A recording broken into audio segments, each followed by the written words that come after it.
তাক এনকাউন্টার করিলে ফরেস্ট आङो बर' रावखौ माने गायसनबाय बिटिआर बा बिटिसिनि सिएम जानो बा चिफ जानो गोसो दंना गैया क्लेरिफिकेसन होदों मानगोनां बिश्वजित दैमारि सारा लोगोसे मोनसे खौरांखौबो आंनो नोंसिनो होनो थांगासिनो दङ बे जाहैबाय गसाइगावनिफ्राय जिनाहारि खालामग्रा सुबुंफोरखौ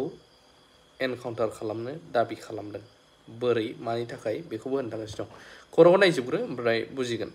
आं होनदों जे बेबायदियानो जेबो गैया आरो आं दिनै राजखान्थियारि भाबै गुदिनिफ्राय 2001 मायथाइयाव आङो एमएलए जानानै जि खामानि मावबाय थादों आं जथेस्थ सेटिसफेक्सन दं मानो बड' एकर्डआव आं निजे दंमोन जितु बिटिसि एकर्ड बिएलटिसि जादों बिनि गासिबो मावनाय दांनाय जिला दानाय बेखौ आं गाव निजे गावनि आखाइजों मावनो मोनदों बिनि उनाव बड' एकर्डखौ इमप्लिमेन्टेसन जानाय दानि हिमन्त बिश्व शर्मा बिथांजों हाग्रामा चन्दन ब्रह्म बा खाम्फा बरगयारी मानव गेदेर बिथांमोनजों ज' गोरोब होलायनानै खामानि मावबोनानै दिनैनि बिटिसिखौ सम्पूर्ण इमप्लिमेन्ट खालामदों गतिके बेखौ लानानै आङो गावखौनो गाव गोग्गानाय मोनो बिनि उनाव दिनैहाय आङो बाथौ धोरोमनि माने नैथि मंगलबारनि बन्दखौ बै समाव सर्बानन्द सन'वालखौ आमिनगावनि माबायाव फैनानै घोषणा खालामहोनो खावलायनानै बिथाङा बेखौ खालामना होदों बेखौ आं दिनै मावफुंनो हादों आयेननि बेलायाव आंखौ एमएलए बानायनायनि उनाव स्पिकार होबाय स्पिकार जानानै आसामनि एस'सिएट अफिसियेल लेंगुवेज हिसाबै आसाम बिधान सभायाव दिनैहाय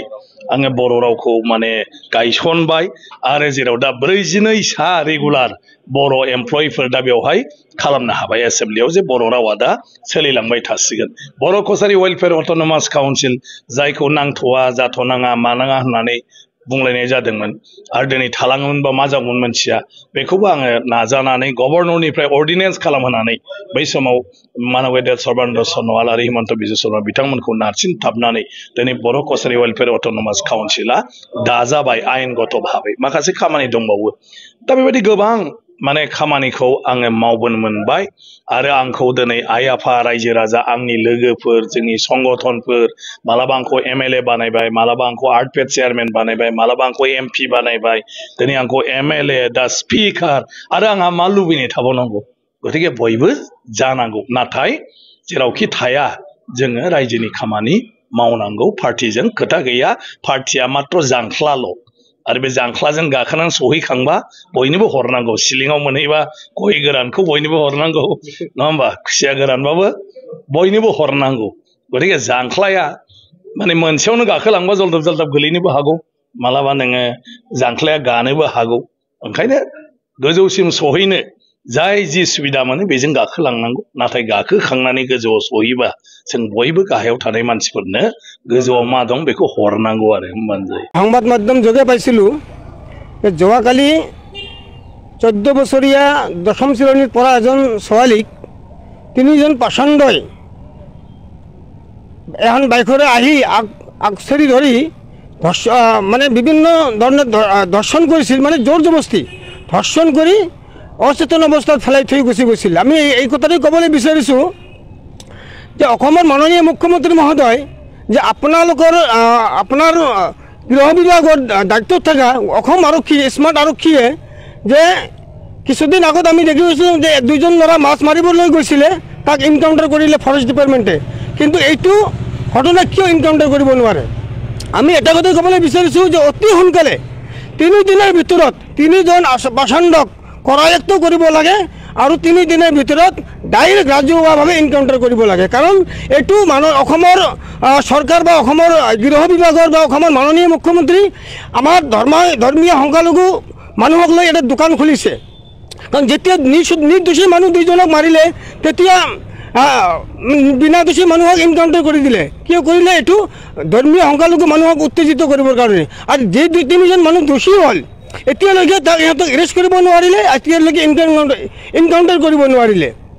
সেইকাৰণে আমি অসমৰ মাননীয় মুখ্যমন্ত্ৰী মহোদয়ক আমি অনুৰোধ কৰিব বিচাৰিছোঁ যে আপুনি যিটো মাইনৰিটি মানুহলৈ যিটো ব্যৱস্থা শুৰু কৰিছে সেইটো অনতি পলমে সেই ব্যৱস্থাখন বন্ধ কৰক আৰু আপোনাক আমি অনুৰোধ কৰিব বিচাৰিছোঁ আপুনি এখন